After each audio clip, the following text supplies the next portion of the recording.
So today Thank you. we're going to talk about, what are we going to talk about today? It's amazing. When we're not recording a podcast, we have a million things to talk about. It's like the little kid. Come on, Billy, dance. I don't know. I don't want to dance.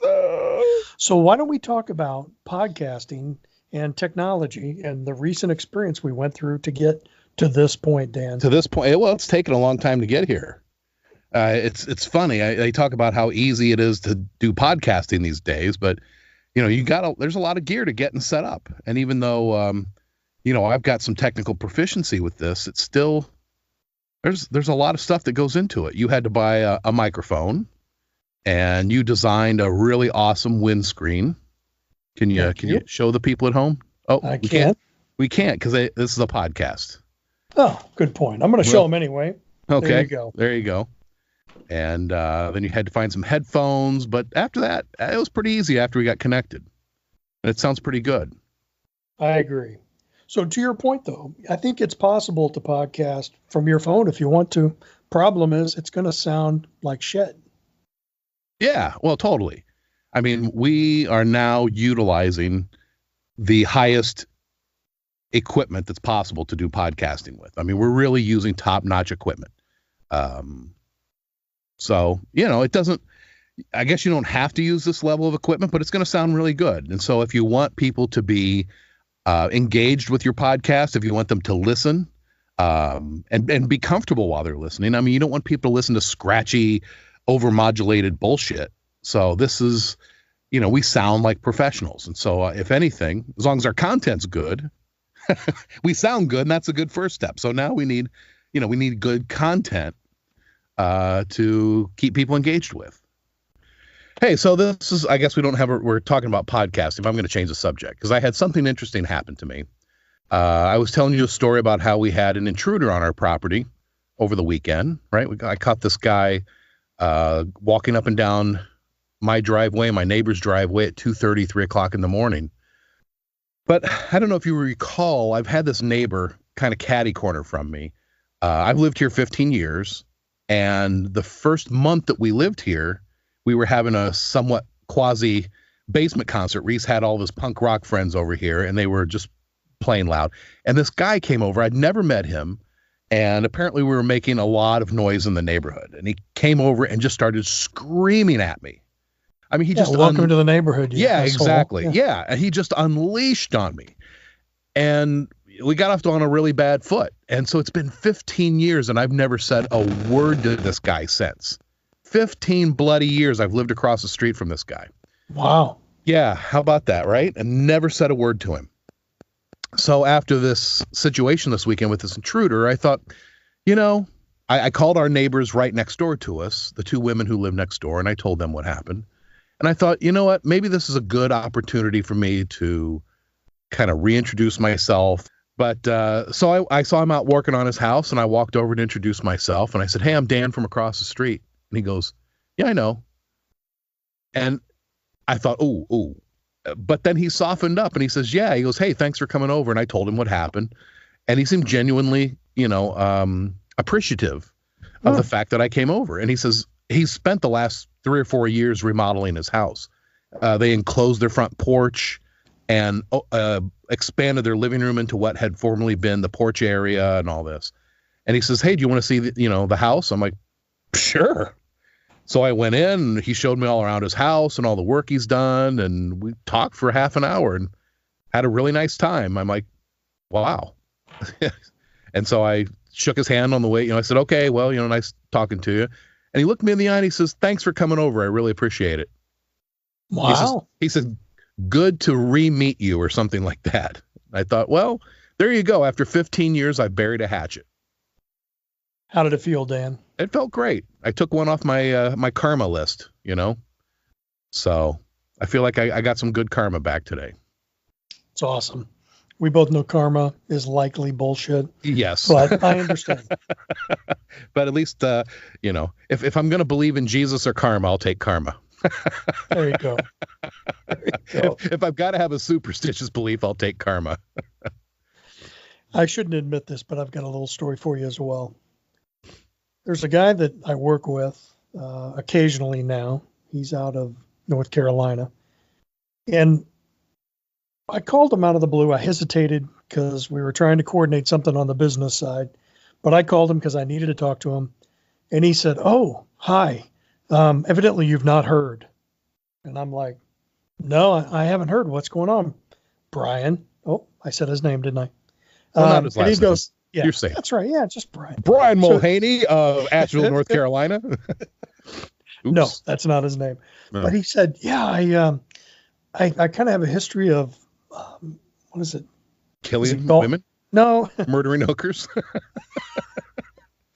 In case you haven't heard, I've murdered some hookers. Yeah, no, it's toenail fungus. No, that's not it. No, he was saying that he has a history of is it bladder stones, kidney stones? Kidney stones. It took me a while to get there. Yeah, but he said they can be very, very painful. They've lasted from 4 hours to like 28 days. He said it was awful, and that they can potentially kill you if they're big enough, right? Oh, I didn't know that. Obstructing things.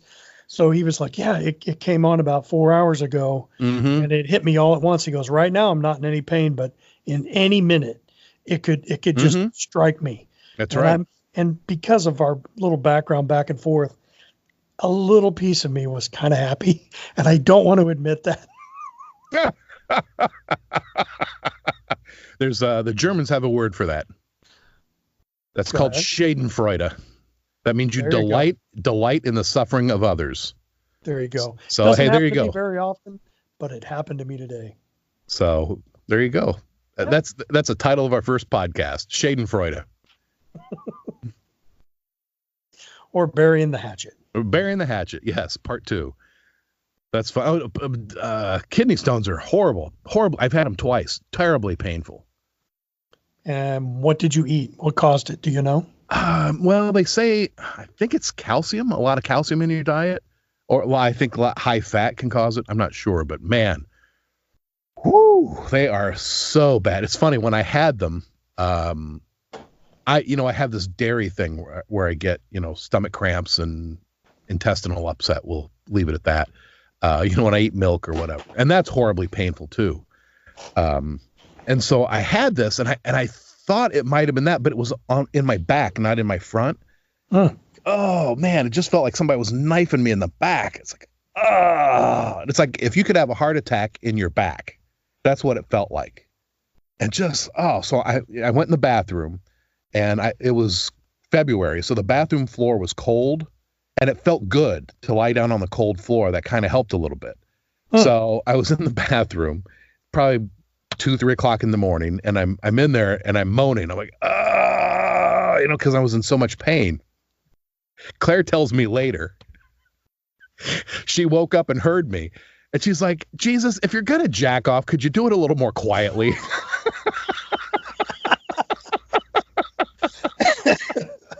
So she hears me in the bathroom going, I'm like, "Look, okay, when I do that, I don't go, ah."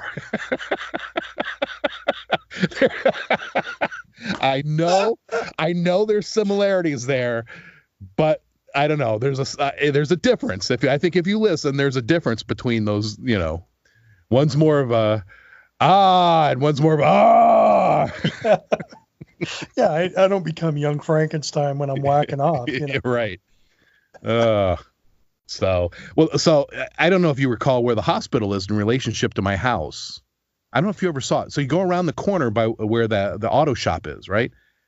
And literally the hospital is right there. I mean, we're 150 yards from the hospital.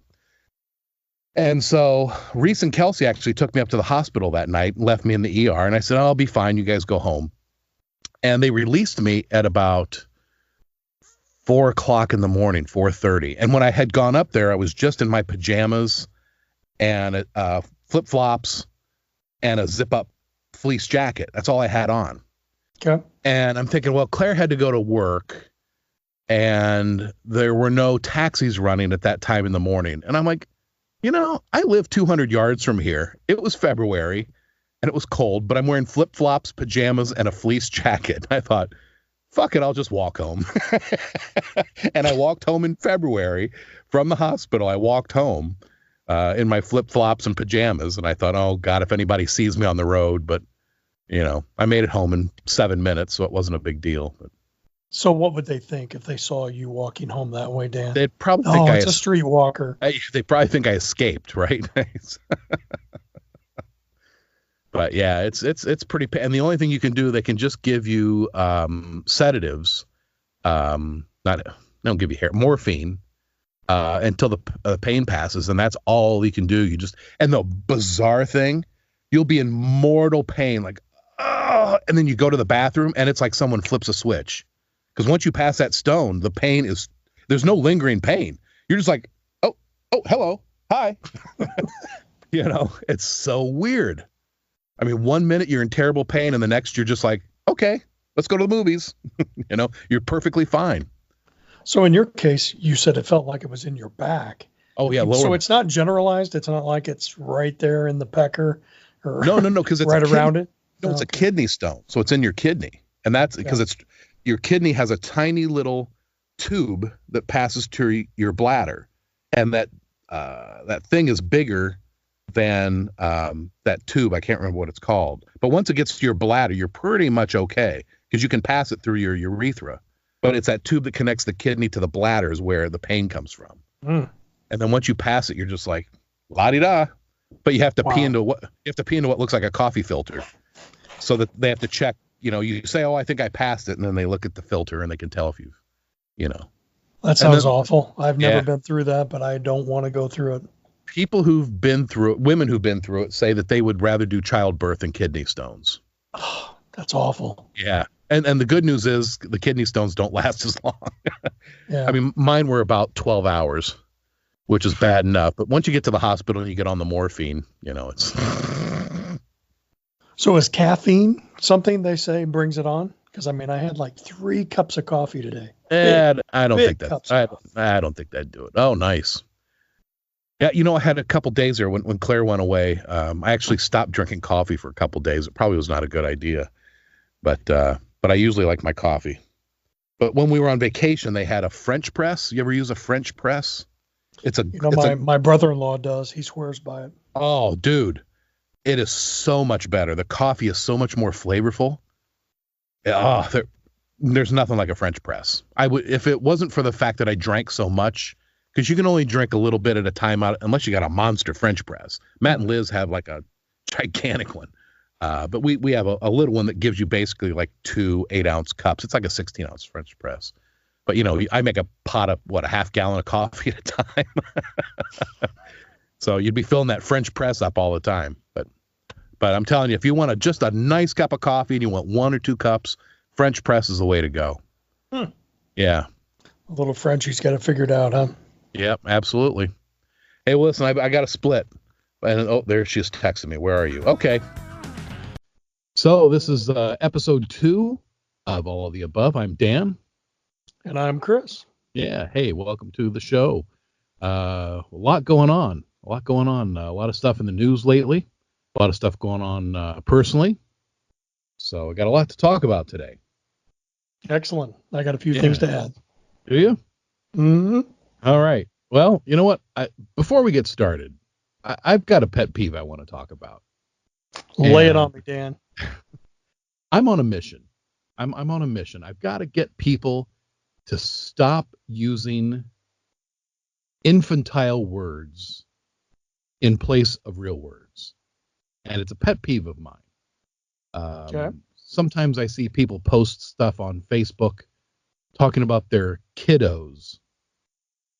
I don't know why, but that is like a screwdriver in my ear, or in my eye, I guess, since I'm reading it. I don't know why it bothers me so much when people refer to their children as kiddos.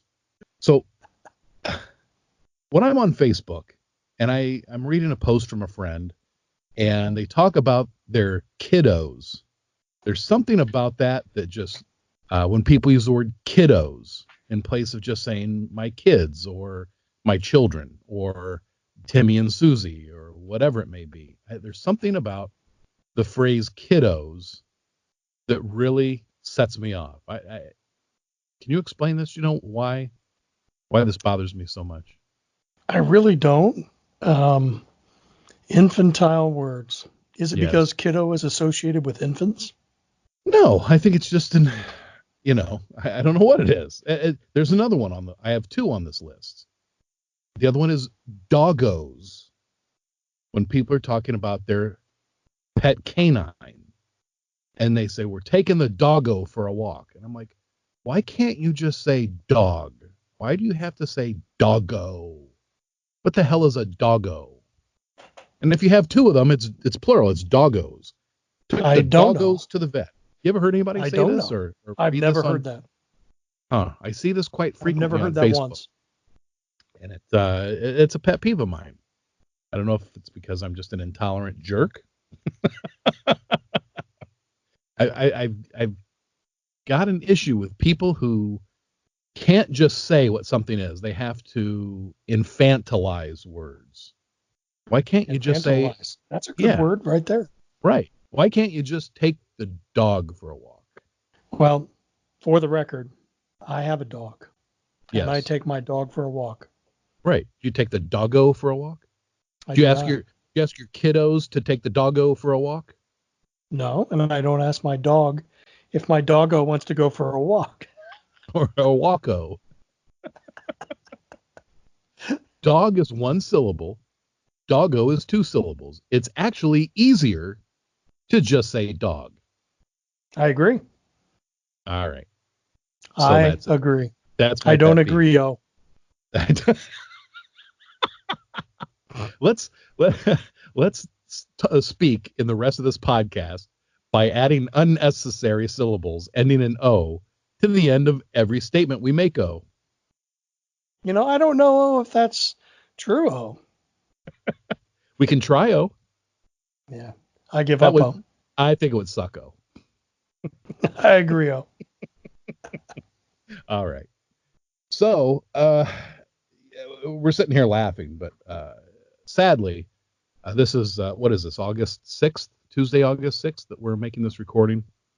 Correct. And over the weekend on, you may have the days mixed up. It was a 24-hour period. I don't know if it was Friday and Saturday or Saturday into Sunday, but there were two mass shootings that occurred again here in the United States. One of them on the first one in El Paso, Texas, where 20 people, I believe, were killed, and of course scores others were injured. And then the very next day, another one happened in Dayton, Ohio, where 9 people were killed. And here we are again. Here we are once again faced with these mass shootings, and a certain portion of our population is completely outraged by this, and another portion just continues to defend the right to keep these guns. Both of these murders, both of these attacks, I believe, were carried out with assault-style military-grade weapons. Help me out here. I'm not familiar with these. An AR-15 was used in one of them. Is that right? I think it's fair to say semi-automatic rifles. That's Right. what I would call them. But I know once you call them an automatic rifle, then they're not semi-automatic. So I don't know my guns, Dan. Yeah, I'm not a gun guy either. I don't know. But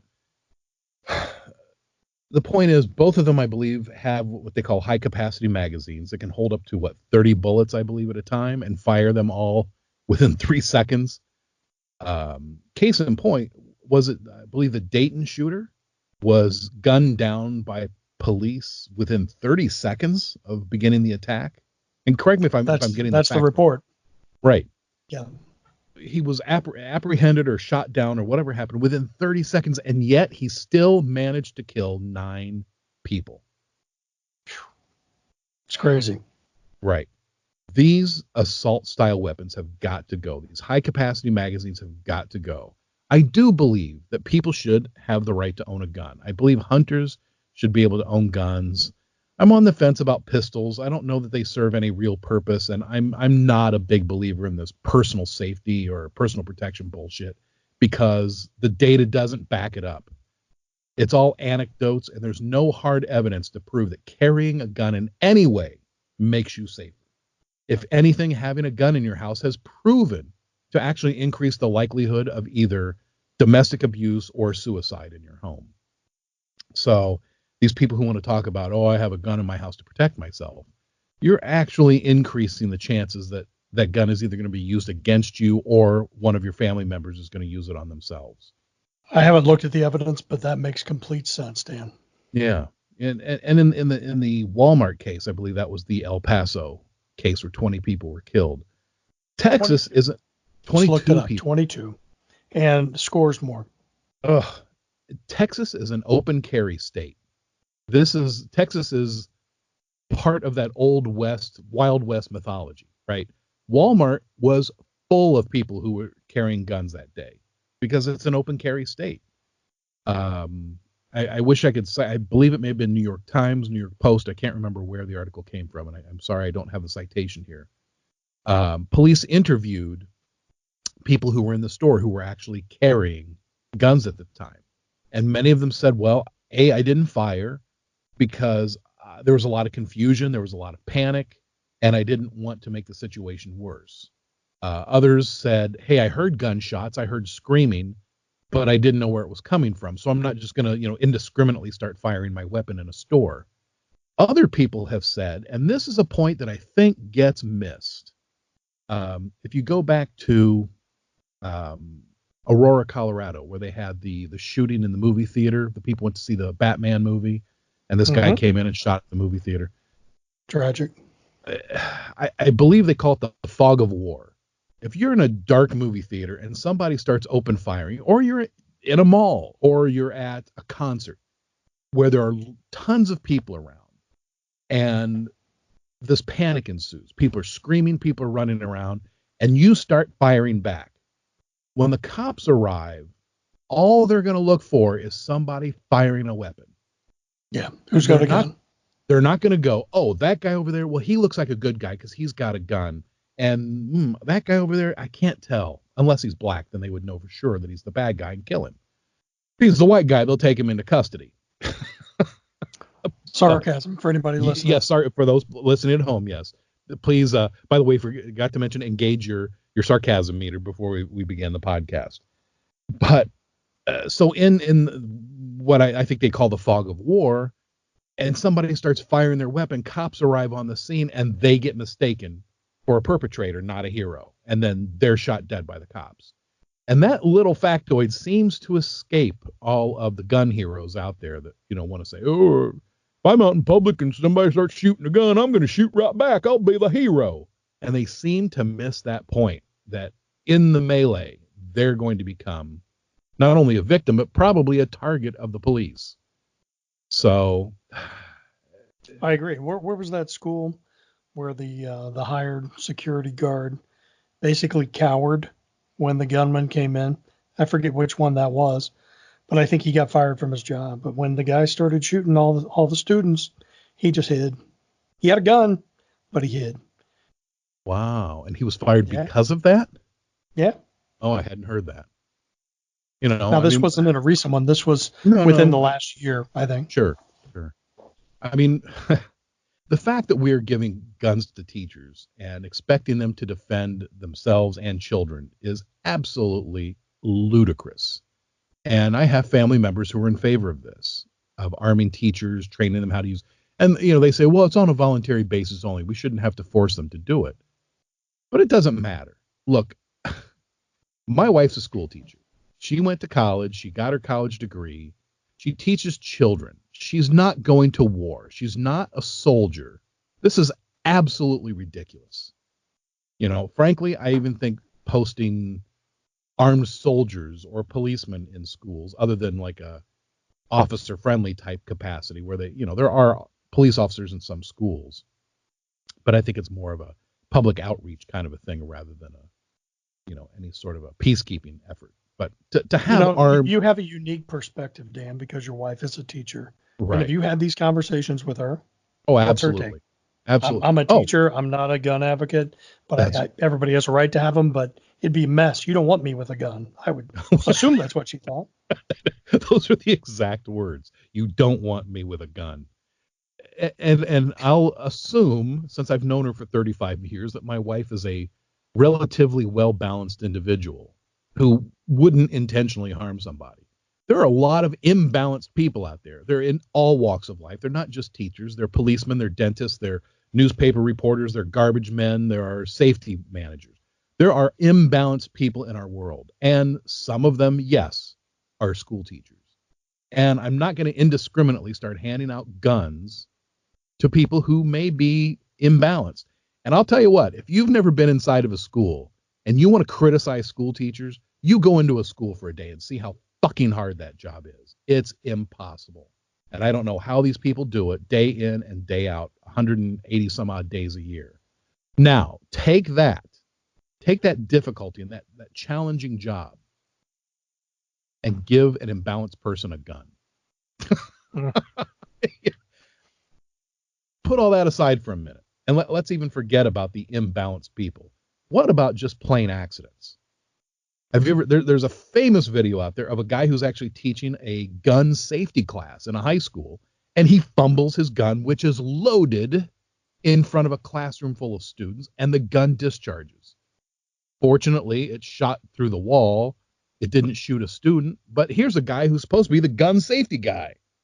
And he's got a loaded weapon and drops it in front of a class full of students, and it discharges. Man, because he's so comfortable with the gun that he doesn't think it could happen to him. Exactly. How many, look, I am in the safety profession, and I've investigated scores of industrial accidents. And there's never, ever been an accident where somebody said, oh, yeah, I knew that was going to happen. It's the exact opposite. I never thought that was going to happen. And it's the same with a loaded weapon. Oh, I didn't know that gun was going to go off. Of course you didn't. Why did you have it in the first place? Let's just eliminate it in the first place. Well, I just looked it up, Dan. It was the Marjorie Stoneman Douglas High School. Oh, it was the armed security officer on campus where the gunman killed 17. Never went inside the school or tried to engage the gunman during the attack. He was outside for up to 4 minutes. Okay. So, honestly, did that guy, I think he was retired or about to retire. Do you think when he went in that day, he thought, there's a good chance that some kid's going to come in here with tactical weapons, and I'm going to have to rush in there and save all these people? No. I think he thought some asshole was going to be a high school kid, do something stupid, and he could show up with a gun in a holster and back him down. He had no intention when he got that job of shooting anybody out in a school. He did probably what he always thought he always was, not engage. Right. And I'm going to tell you, as the husband of someone who is within 3 to 4 years of retirement, his first thought was, fuck this. I'm going to retire in a couple of years. Yeah. I mean, I don't know. I have no idea what went through the man's head. It's only a possibility. Look, none of us know. None of us, well, and I can't say none of us, but many of us, and I would say probably most of us, have never been faced with live fire in a public setting. Military, I think, is a completely different mindset. You're sort of expecting it. That's part of the job. But just walking down the street or going to the shopping mall, going to Kroger's, going to school, going to the movies, going to a concert, none of us go to these places expecting to face gunfire. So I don't know. It's it's a complex issue, and it's not going to be easily solved, I don't think. So let's see. The total was 30-ish between El Paso and Dayton. Is that correct? Yeah, something like that. Pretty close. 33. What a complete waste of life, And I got to say, once again, if this happened to the child or the father or the mother or the son or the brother of somebody who was in favor of all this gun nonsense, I really, really wonder if this would change your mind. I think, and I've got a family member who has grandchildren that I know they love very dearly, and I think this person is in favor of teachers having guns and other people having guns and everybody having guns. And I just think, what if that precious little 8-year-old grandson of yours was one of these victims? Would that have changed your mind in any way? And the good guys all had guns, right? We talked about that in the Texas Walmart case. That Texas Walmart was crawling with people that had guns. So tell me again how the good guy is going to stop the bad guy, because it just didn't happen that way. It didn't play out. So let's look at it generationally, Dan. Do you Mm. think that guys coming back like my dad, was your dad in World War II? I don't remember. Yeah. Mm-hmm. Okay. So our dads coming back from World War II, what do you think they would think at this point? Because we can't ask them. They're both dead. Right. What would they think about people having AK-47s and 100 round magazines that they can plug in that you can buy at Walmart or wherever at the gun store? Do you think they would support it? Yeah, I don't know. I really don't. I suspected my father becoming somewhat conservative in his old age. And I really don't know. Now, my father never saw combat. He was a parts clerk. And I think he had a tremendous amount of guilt about that because he never, ever spoke about his time in the service. Well, and on the other hand, here I am, or both of us, sitting here talking about guns, and neither one of us have ever lived through a home invasion or been mugged or, assaulted in any way.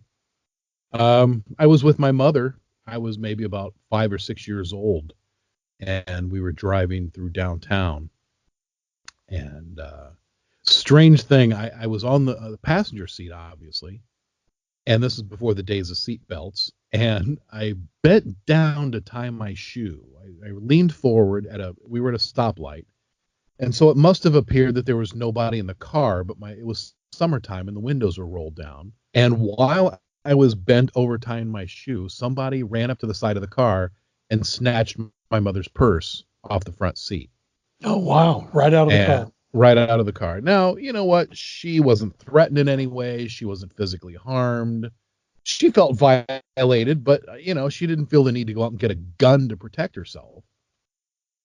And actually, if I recall, my mother didn't harbor any ill will toward that person. And as a matter of fact, I think she said that person probably needed that money more than I did, although she had a large sum of money in her purse because it was for my brother's tuition. And, so, I mean, back then that was probably like $300. Right. But nevertheless, that was a lot of money back then. And, she said, well, that person probably needed it more than I did. And I thought, wow, she didn't feel the need to protect herself or to arm herself. I call it goodwill or Christian values or whatever you want to call it. She kind of saw through the situation. She knew we were in a bad neighborhood. We were in a bad part of downtown. And you know what? The person probably bought drugs or something with the money. But nevertheless, I don't remember my mother being angry about it or feeling the need to protect herself from that point forward. She didn't insist that the windows stay rolled up. She didn't insist that we lock our doors at night. She just saw it for what it was. It was an isolated situation that was very unlikely to ever occur again. Right. And I know we have mutual friends who have been robbed or attacked or whatever it was. And again, what is the likelihood that that's going to happen again? I mean, how many people do you know who have never been attacked, who have never been mugged, who've never had their homes broken into? I would say 98% of the people I know, maybe even 99% of the people I know, have never experienced that. It is a very tiny, minute proportion of the people that we know in our lives who've had to suffer through that. And again, it's the lightning strikes twice thing. And actually, I do know someone who's been struck by lightning 2 times. In separate incidents, believe it or not. Do you stay away from that individual? She was out playing golf the other day and it started raining. She said everyone got away from her.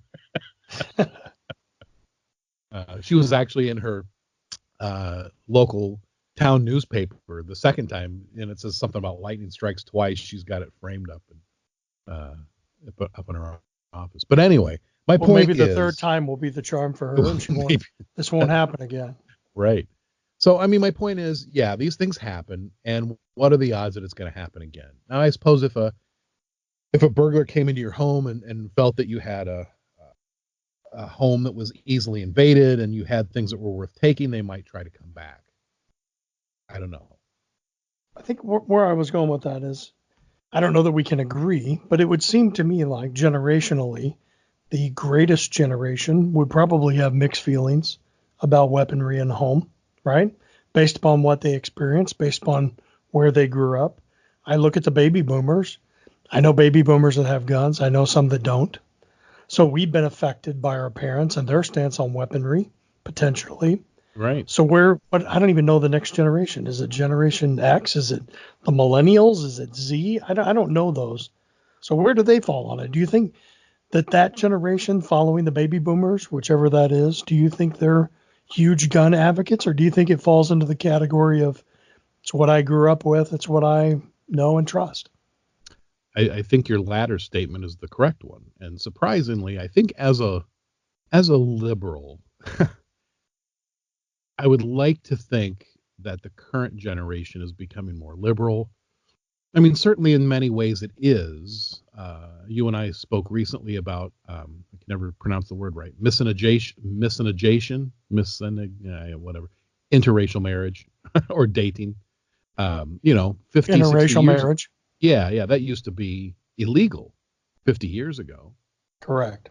And now it isn't. And now this current generation, I would say for the most part, when they see a black person with a white person, boy, girl, boy, whatever, it doesn't even register on their radar.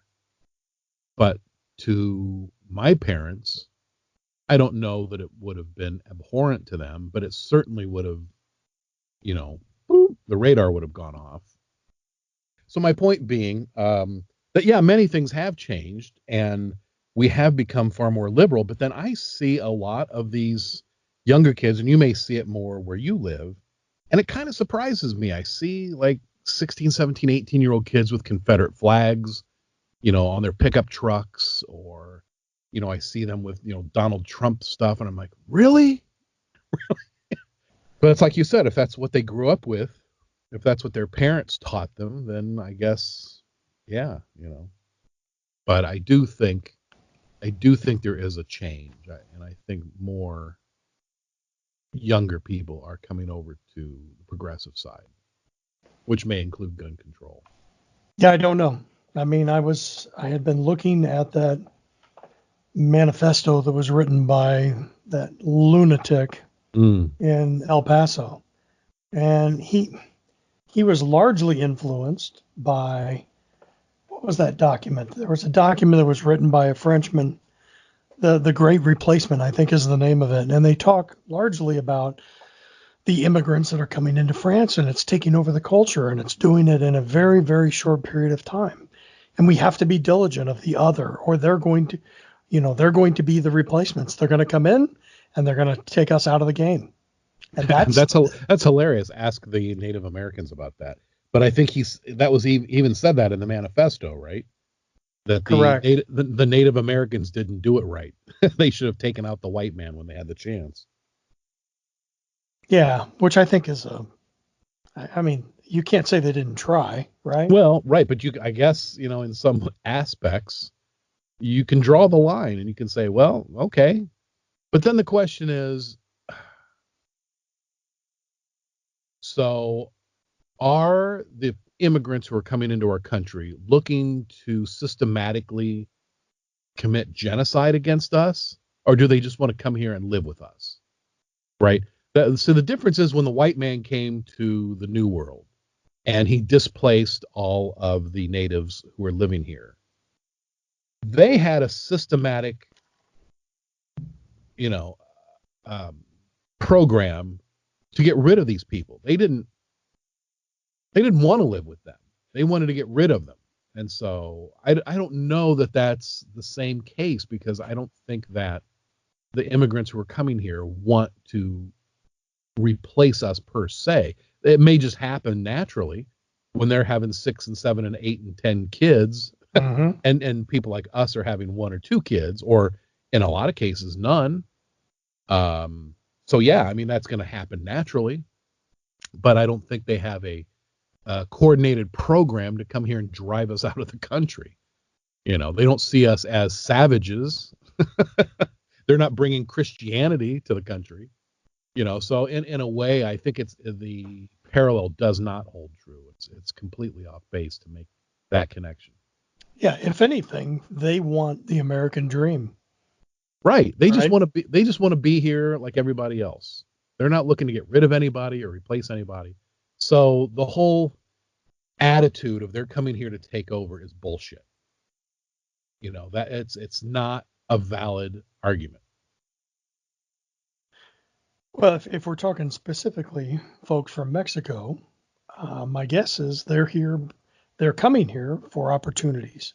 Of They're coming course. here because if they have children here, the way the law is currently, they would be American citizens. And Right. that has a lot of benefits, right? Absolutely. 100%. But if you polled 1,000 or 100,000 of them, and asked them, are you coming into the United States to assimilate, or are you coming into the United States to take over? Right. I find it hard to believe that really any of them would have the vision to want to take over the United States. Exactly. Exactly.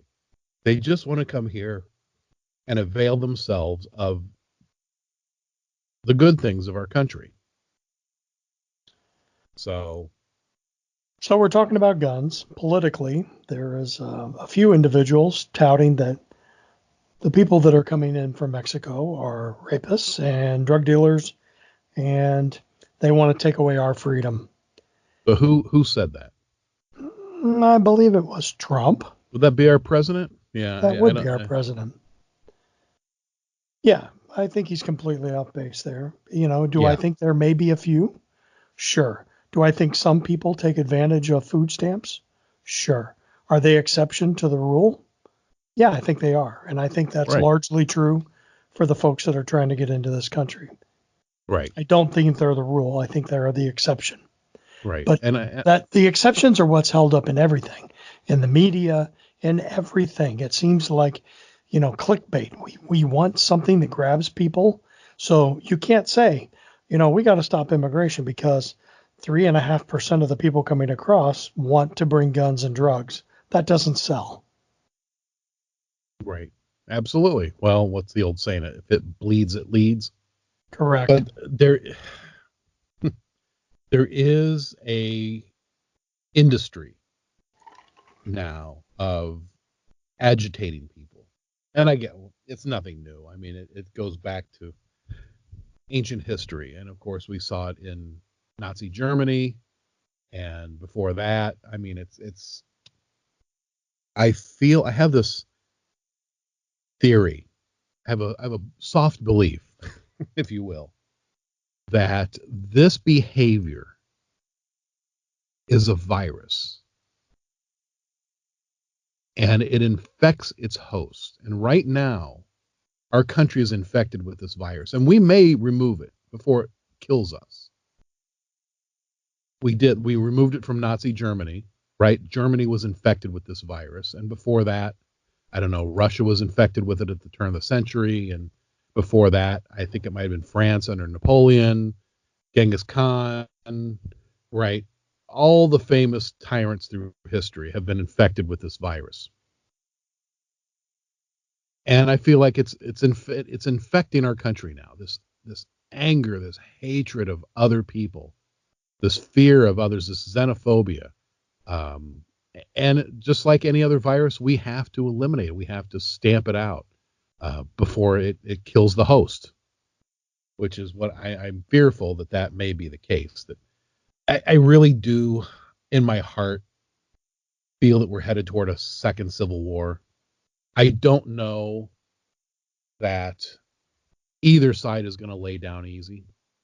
I mean, it's getting really bad, and I just don't know that there's going to be any way out of this. If by chance Democrats win the presidential election 2020 and they manage to take back the Senate, it's just going to enrage these people. I mean, look, they all came out of the woodwork when Obama was elected, right? That's what drove them out, was having an elected leader who was an African American. That just and their leaders did nothing to tamp that down. Did nothing, because Mitch McConnell and all those other idiots said we're going to defy this man at every turn. So they set the stage for this hatred. It was a well-executed strategy. They determined, they went in a meeting, they had all the power players, and they decided, we're just never going to support this guy. Anything he wants to do, we're going to say no. Well, do you remember back in the 70s that there used to be talk of there's going to be race wars? Do you remember that? Mm-hmm. And people believed it was because the government was riling people up. And I I kind of believe like the same thing is happening, except maybe not race wars, but class war. And these people, these millionaires and billionaires, they feel they're above it all. They live in their guarded palaces, and they've got their security systems and their private protection services and all this shit. They feel like they're above it all. And I really believe that they think if they crash this country, that they'll just swoop in and pick up all the pieces, as if they don't already have all the pieces now. Right? But I think if they create total chaos among us little people, that we won't be able to fight them because we'll be too busy fighting each other. And they'll just sit back and they'll have all their money and they can have all whatever they need because they've got enough money to buy everything. But, you know, now I'm going to flip this whole thing on its head in the last 2 or 3 minutes here. There is a part of me that, you know, when they talk about the whole tyranny thing and having guns against tyranny, this country is carrying trillions of dollars of debt, an unsustainable level of debt. The level of debt that we have worldwide exceeds the GDP, the gross domestic product of the entire world. So you take all the value of the world, the whole world, the entire value, and the debt that we owe is bigger than what the world is worth. That is not sustainable. That is not sustainable. And something is going to happen someday. This shit is going to come crashing down someday. And it's not going to be fucking pretty. And personally, I think we'd all be better off if we had guns when that day comes. Okay, you're right. You did turn it on its head. So have you talked yourself out of it now, Dan? Is that where you're at? Gun control? Yeah. Mm-hmm. No, I still on any other day I would be for gun control. But given the fact that I do feel like there is going to be some very serious civil unrest in the future. Let me repeat that because of the background noise. I really believe that in the future there's going to be some serious civil unrest. And sadly, I believe we would be better off if we were prepared for it. But I'm going to say this. There are some people who are armed to the teeth out there, and having one little pistol isn't going to do shit for you. You know, more the reason why they want the AKs. Well, and hate to say it, but I guess when shit hits the fan, I want to be on that guy's team. Okay, so what we have here. Let me rephrase talk yourself out of the premise. Let me under rephrase which we began. When the shit hits the fan, I hope he's on my team. There we go. That's what I meant to say. All right, how about that? There's a subtle difference there. Not that I've talked myself out of it. And again, just to be clear, I am definitely in favor of gun control. I'm in favor of banning high-capacity magazines and automatic rifles. There's just no need for it. But I am saying the shit's going to hit the fan one day, and you'll wish you had that AK-47. And so with that, I think we've come to the end. I think that's a good place to draw a line under it and put a period at the end of that sentence. But, thanks for listening, everybody. Yeah, definitely. We'll get this up on the web here and check us out on Facebook or Grindr. I don't know. Where are we? Do we have a web presence? I hope the hell we're not on Grindr. No, that's my favorite joke with the band. When I play out with my band, I would say, because everybody says check us out on Facebook, right? Hey, check out our band on Facebook and Grindr. And the people who get it, my brother-in-law about fell out of his chair when I said that. He said that was awesome. Funny.